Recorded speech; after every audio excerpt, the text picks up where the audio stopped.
ലോക്സഭയിൽ സ്പീക്കറുടെ പോഡിയത്തിൽ കയറിയ സംഭവത്തിൽ മാപ്പ് പറഞ്ഞ കോൺഗ്രസ് എംപിമാർ കെ ജയകുമാർ, അബ്ദുൽ ഖാലിഖ്, വിജയകുമാർ, വിജയ് വസന്ത് എന്നീ എംപിമാരാണ് ഖേദം പ്രകടിപ്പിച്ചത്. മാപ്പ് പറഞ്ഞതോടെ എംപിമാരുടെ സസ്പെൻഷനും പിൻവലിക്കും.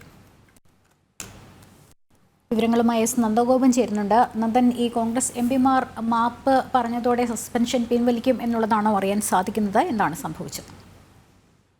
കോൺഗ്രസിന്റെ എംപിമാരായ കെ ജയകുമാർ, അബ്ദുൽ ഖാലിഖ്, വിജയകുമാർ, വിജയ് വസന്ത് എന്നിവരുടെ സസ്പെൻഷനാണ് ഇപ്പോൾ പ്രിവിലേജ് കമ്മിറ്റിയുടെ റിപ്പോർട്ടിന്റെ അടിസ്ഥാനത്തിൽ സ്പീക്കർ പിൻവലിച്ചിരിക്കുന്നത്. പാർലമെന്റിൽ നടന്ന അക്രമവുമായി ബന്ധപ്പെട്ട് കേന്ദ്ര ആഭ്യന്തരമന്ത്രി അമിത്ഷാ രാജിവെക്കണമെന്ന് ആവശ്യപ്പെട്ടുകൊണ്ട് കോൺഗ്രസിന്റെ എംപിമാർ പ്രതിഷേധമെന്ന പേരിൽ സഭാ നടപടികൾ സ്തംഭിപ്പിക്കാൻ ശ്രമിച്ചതിനെ തുടർന്നാണ് ഈ എംപിമാരെ സസ്പെൻഡ് ചെയ്തത്. ഇതിൽ ഇപ്പോൾ നേരത്തെ സൂചിപ്പിച്ച കെ ജയകുമാർ, അബ്ദുൽ ഖാലിഖ്, വിജയകുമാർ, വിജയ് വസന്ത് എന്നീ എംപിമാർ സ്പീക്കറുടെ പോഡിയത്തിലേക്ക് കയറിയിരുന്നു.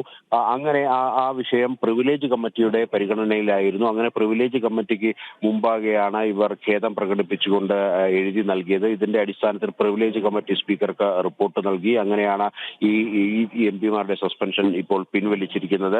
സ്വാഭാവികമായും നേരത്തെ സസ്പെൻഡ് ചെയ്യപ്പെട്ട എംപിമാരുടെ സസ്പെൻഷൻ കാലാവധി ആ സഭാ സമ്മേളനം അവസാനിക്കുന്നതോടുകൂടി തീരുന്നതാണ്. പക്ഷേ ഈ എംപിമാർ അവർ സ്പീക്കറുടെ പോഡിയത്തിൽ കയറിയ അക്രമം കാണിച്ചു എന്നതിന്റെ അടിസ്ഥാനത്തിലാണ് ഈ വിഷയം പ്രിവിലേജ് കമ്മിറ്റിക്ക് മുന്നിലേക്ക് എത്തുന്നത്.